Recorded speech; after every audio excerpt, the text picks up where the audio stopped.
श्री प्रियादास जी ने श्रीहित हरिवंश जी की इस राधा भक्ति का वर्णन इस प्रकार किया है। हितजू की रीति को लाखनी में एक जाने, राधा ही प्रधान माने पाछे कृष्ण ध्याइये। निपट विकट भाव होत न स्वभाव, ऐसो उन्हीं की कृपा दृष्टि, नेको क्यों हूँ पाइये। विधि और निषेध छेद डारे प्राण प्यारे हिये, जिये निज दास निस दिन वह गाइये। सुखद चरित्र सब रसिक विचित्र, नीके जानत प्रसिद्ध कहा कही के सुनाइए। इनके बालपन की कुछ बातें बड़ी विलक्षण हैं, जिनसे इनकी महत्ता का कुछ अनुमान होता है। एक दिन ये अपने कुछ साथी बाल सखाओं के साथ बगीचे में खेल रहे थे। वहाँ इन्होंने दो गौरश्याम बालकों को श्री राधा मोहन के रूप में सुसज्जित किया। फिर कुछ देर बाद दोनों के श्रृंगार बदलकर श्री राधा को श्री मोहन और श्री मोहन को श्री राधा के रूप में परिणत कर दिया और इस प्रकार वेशभूषा बदलने का खेल खेलने लगे। प्रातः काल का समय था। इनके पिता श्री व्यास जी और अपने सेवे श्री राधा कांत जी का श्रृंगार करके मुग्ध होकर युगल छवि के दर्शन कर रहे थे। उसी समय आकस्मिक परिवर्तन देखकर वे चौंक पड़े।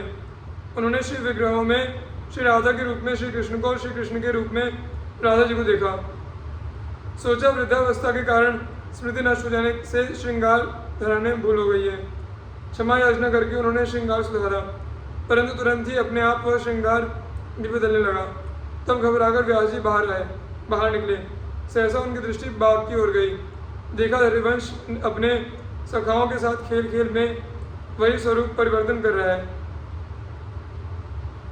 उन्होंने सोचा इसकी सच्ची भावना का ही यह फल है। निश्चय ही यह कोई असाधारण महापुरुष है। एक बार श्री व्यास जी ने अपने सेवे श्री ठाकुर जी के सामने लड्डू का भोग रखा। इतने में ही देखते हैं कि लड्डुओं के साथ फल दलों से भरे बहुत से दोने थाल में रखे हैं। इन्हें बड़ा आश्चर्य हुआ। उस दिन की बात याद आ गई। पूजन के बाद इन्होंने बाहर जाकर देखा तो पता लगा कि हरिवंश जी ने बगीचे में दो वृक्षों को नीले पीले पुष्पों की मालाओं से सजाकर युगल किशोर की भावना से उनके सामने फल दल का भोग रखा है।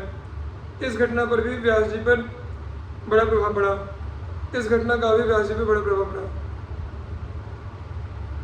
एक बार श्री हरिवंश जी खेल ही खेल में बगीचे के पुराने सूखे कुएं में सहसा कूद पड़े। इससे श्री व्यास जी, माता तारा देवी और कुटुंब के लोगों को तो अपार दुख हुआ ही, सारे नगर निवासी व्याकुल हो उठे। व्यास जी तो शोकाकुल होकर कुएं में कूदने तैयार हो गए। लोगों ने जबरदस्ती उन्हें पकड़ कर रखा। कुछ ही क्षणों के पश्चात लोगों ने देखा कुएं में एक दिव्य प्रकाश फैल गया है और श्री हरिवंश जी श्री श्याम सुंदर के मंजुल श्री विग्रह को अपने नन्हे नन्हे कोमल कर कमलों से संभाले हुए अपने आप कुएं से ऊपर उठते चले आ रहे हैं। इस प्रकार आप ऊपर पहुंच गए और पहुंचने के साथ ही कुआं निर्मल जल से भर गया। माता पिता तथा अन्य सब लोग आनंद सागर में डुबकियां लगाने लगे। श्री हरिवंश जी जिन भगवान श्याम सुंदर के मधुर मनोहर श्री विग्रह को लेकर ऊपर आए थे, उस श्री विग्रह की शोभा श्री अतुलनीय थी। उसके एक एक अंग से मानो सौंदर्य माधुर्य का निर्झर बह रहा था। सब लोग उसका दर्शन करके निहाल हो गए। तदनंतर श्री ठाकुर जी को राजमहल में लाया गया और बड़े समारोह से उनकी प्रतिष्ठा की गई। श्री हरिवंश जी ने उनका परम रसमय नामकरण किया, श्री नवरंगी लाल जी।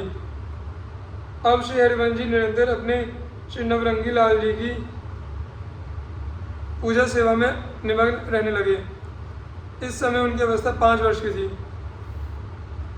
इसके कुछ ही दिनों बाद इनकी अतुलनीय प्रेममयी सेवा से विमुक्त होकर साक्षात रासेश्वरी नित्य निकुंजेश्वरी वृषभानुनंदिनी श्री राधिका जी ने इन्हें दर्शन दिए।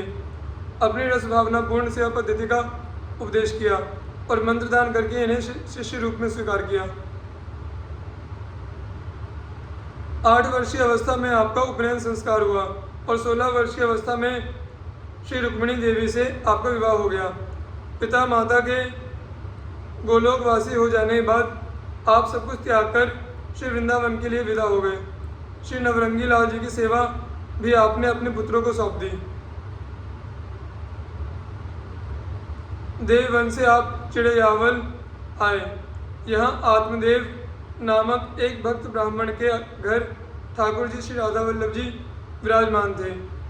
आत्मदेव जी को स्वप्नादेश हुआ कि तुम्हारी जो दोनों पुत्रियां श्री कृष्णदासी और मनोहारी हैं, उनका हित हरिवंश जी से विवाह कर दो और दहेज रूप में मुझे दे देना। यदि वे विवाह के लिए ना माने तो उन्हें मेरी आज्ञा बता देना, तब वे प्रस्तुत हो जाएंगे। आत्मदेव जी ने ऐसा ही किया और उसी के अनुसार श्री राधा वल्लभ जी महाराज को हरिवंश जी वृंदावन ले आए।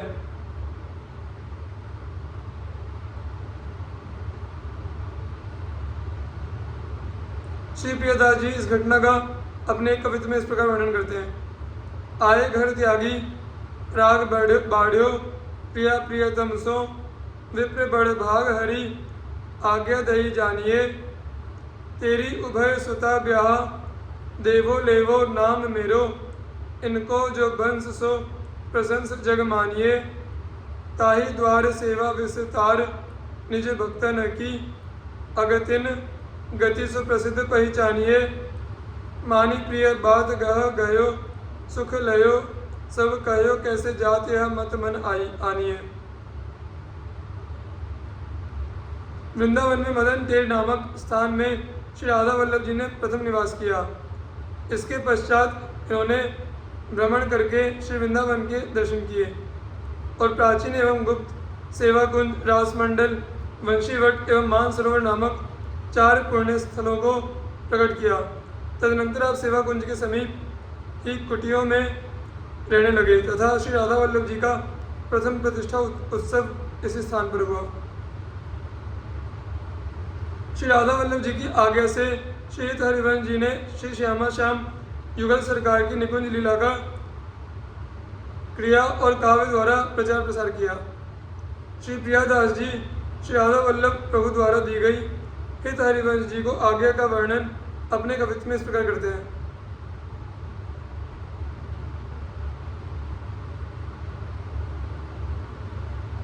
राधिका वल्लभ लाल आज्ञा सुरसाल दही सेवा मोह प्रकाश ओ विलास कुंज धाम को सोई विस्तार सुख सार दृग रूप पियो दियो रसिकनी जिन लियो पक्ष बाम को निशि दिन गान रस माधुरी को पान और अंतर सिहान एक काम श्यामा श्याम को गुण सो अनूप कही कैसे के स्वरूप कहे लहे मन मोद जैसे और नहीं नाम को। स्वामी श्री हरिदास जी से आपका अभिन्न प्रेम का संबंध था और ओरछे के राजपुरोहित एवं गुरु प्रसिद्ध भक्त श्री हरिराम जी व्यास ने भी आकर श्री हिताचार्य प्रभु जी से ही दीक्षा ग्रहण की थी। श्री वृंदावन महिमामृतम के निर्माता महाप्रभु श्री चैतन्य के प्रसिद्ध भक्त स्वामी श्री प्रबोधानंद जी की भी आपके प्रति बड़ी निष्ठा और प्रीति थी।